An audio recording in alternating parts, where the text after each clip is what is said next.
Hello everyone, welcome back to my channel. As you can tell, my computer is back, fresh, crispy and put in the blank. So we're gonna use it because it's a good thing, since today I have a number of videos to share with you and hopefully the sound will be good. If not, then I don't know what to tell you. But let's go first to the meeting that took place yesterday. That was, of course, the visit of President of France, Emmanuel Macron, whose childhood was not an easy one. Excuse me, let me just put this way. I'm losing the voice even thinking about it. Yeah, those of you who have not watched the documentaries that Candice Owen was putting together, some of you probably still don't believe that things of that nature are taking place. I am actually not surprised at all because it all makes sense at the end. Most of the people who were watching the press conference yesterday between Trump and Macron were paying attention to the statements, but I came across a video which shows interesting body language that I pay attention to a lot. Let me take you there, mute myself, and hopefully the sound is good. If not, just mute it from your side and watch the body language. That's what matters here.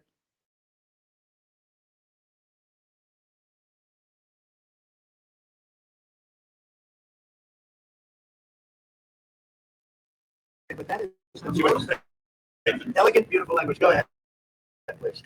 Sure. That was exactly what we were doing. That is the most beautiful language.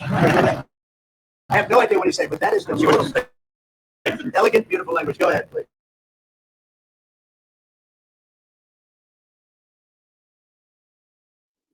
So, as you could see, it was pretty obvious that Trump was insisting on keeping his hand on Macron's knee.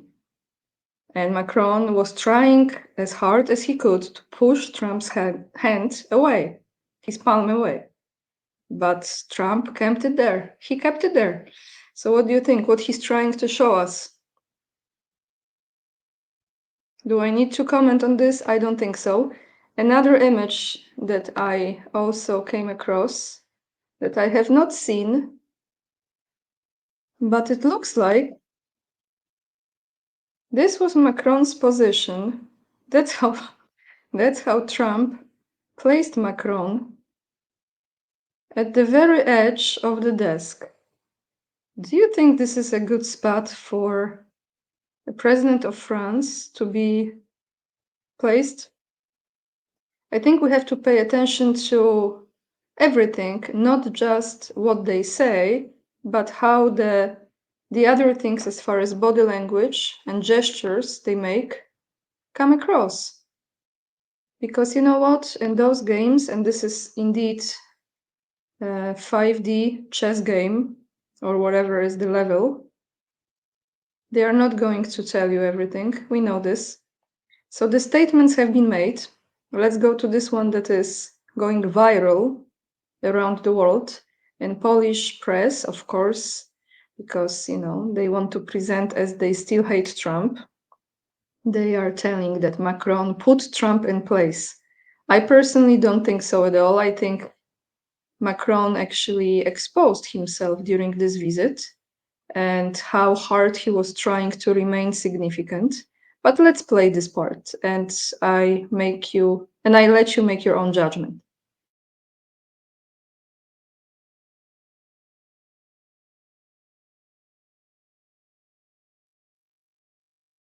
Is France going to lift the block on the 300 billion in frozen Russian assets in Belgium? France has opposed unfreezing it to pay Ukraine and compensate the U.S. for its support. Is France going to lift its opposition to that? This is, I mean, we speak about frozen assets. We already used them to banks for signing these loans negotiated at the G7, and it's part of the sanctions. So it will depend on the follow-up of the discussion. But clearly, with respect to international law, it's just frozen assets now.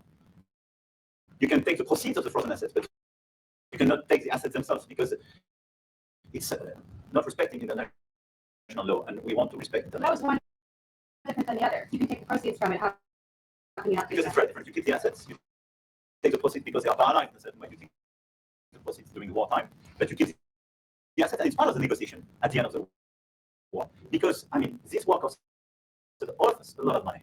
And this is the responsibility of Russia because the aggressor is Russia. Should the US be compensated? So at the end of the day, this frozen asset should be part of the negotiation. All in all, Will France support the US being compensated?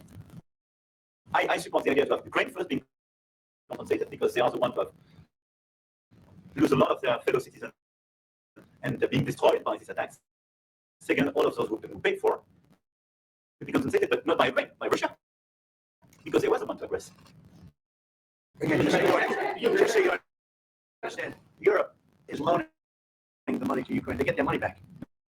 No, in fact, to be frank, we paid 60% of the total defaults, and it was through like the US loans, guarantee grants, and we provided the real money. To be clear, we have 230 billion frozen assets in Europe, Russian assets, but this is not as a collateral of a loan because this is not our belonging. So they are frozen. If at the end of the day, in the negotiation we will have with Russia, they're ready to give it to us. Super. It will be loan at the end of the day, and Russia will have paid for that. If you believe that, it's okay with me. They get their money back, and we don't, and now we do. But that's Only 5,000. So you know what I was watching all this time? I was watching Trump's face and how he was reacting. That's what I was doing. Because he literally, almost at the end of this speech from Macron, he looked at his face like, you're lying, and you know that you're lying, and I know that you're lying, and you know that I know that you're lying.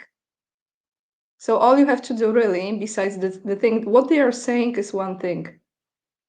I read everything.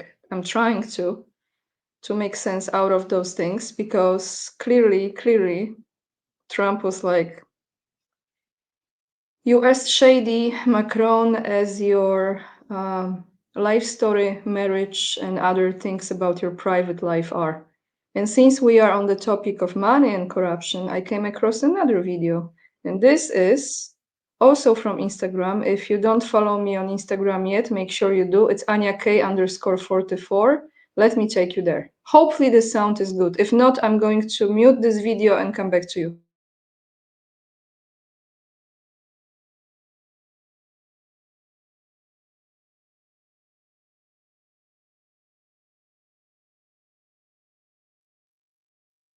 We fight with corruption. We fight with this.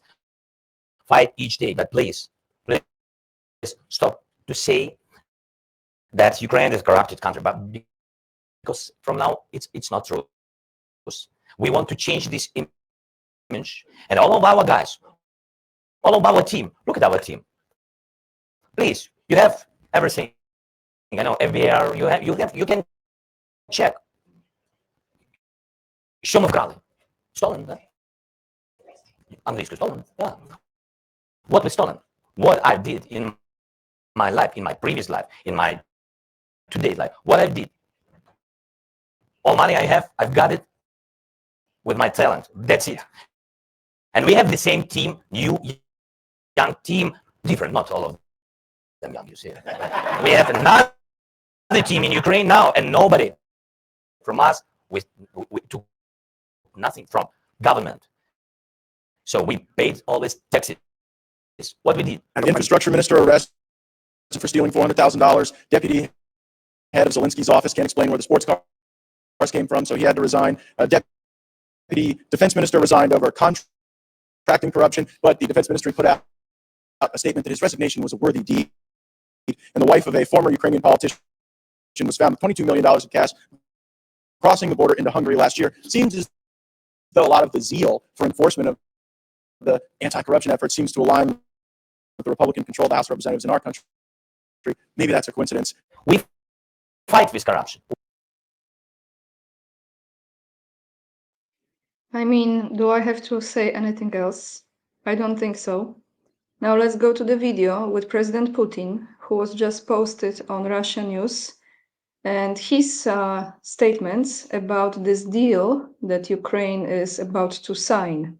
with United States, the minerals and the money to be recompensated for US spending there. So let's go to that video. It's translated into English and let's watch it together.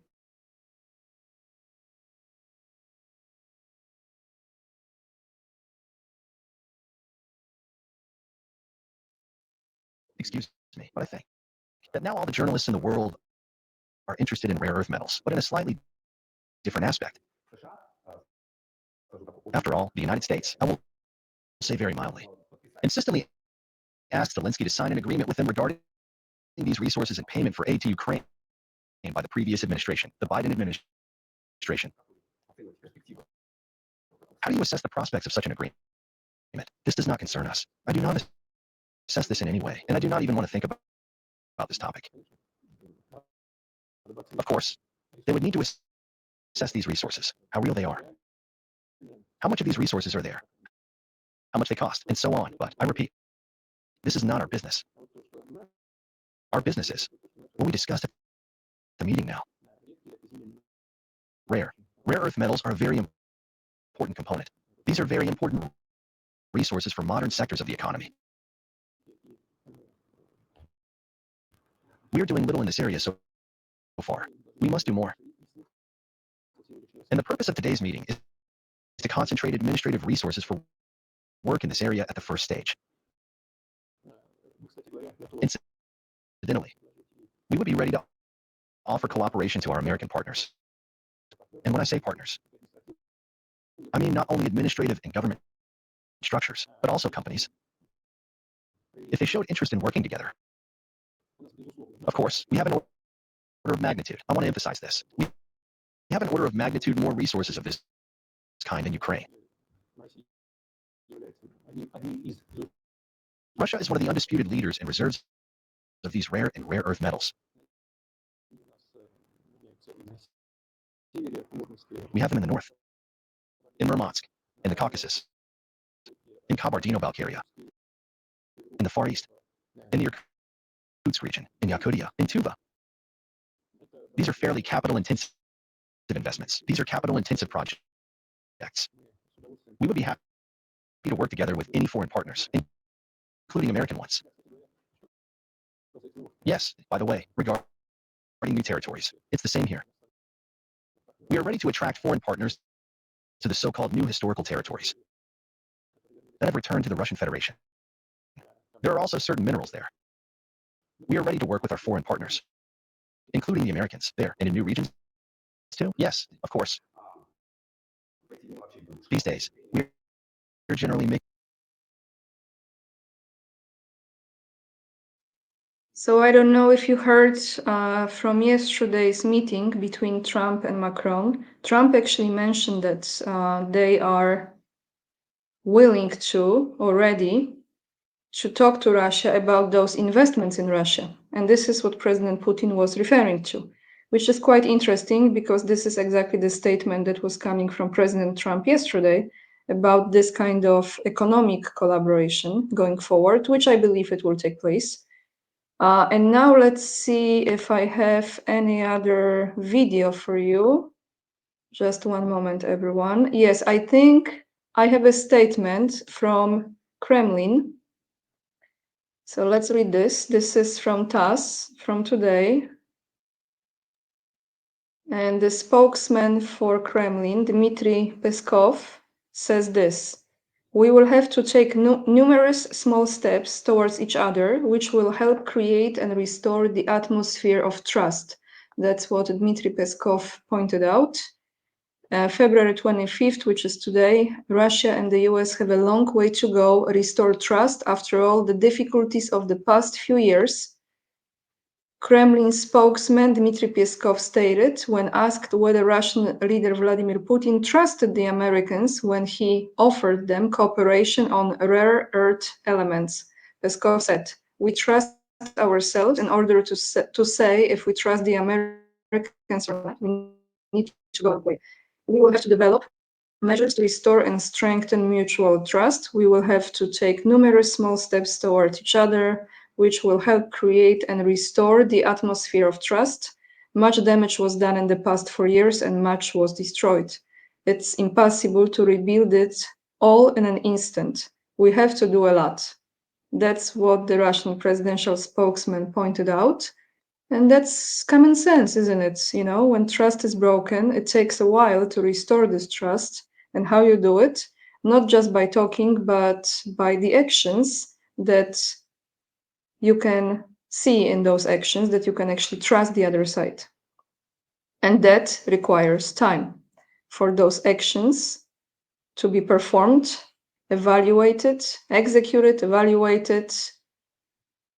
Then you see if you can trust or not. We will end this video with a comment of the day. And as always, as you know, I share all the links down below in the description box.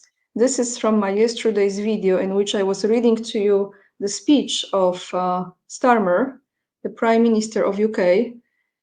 And I just want to read this comment. I don't know if your name is just the number, but if it is, it's right here, 2532, or maybe you don't use the name, you just log into YouTube. And you say this, 3 years of death and destruction because of evil entities like Starmer.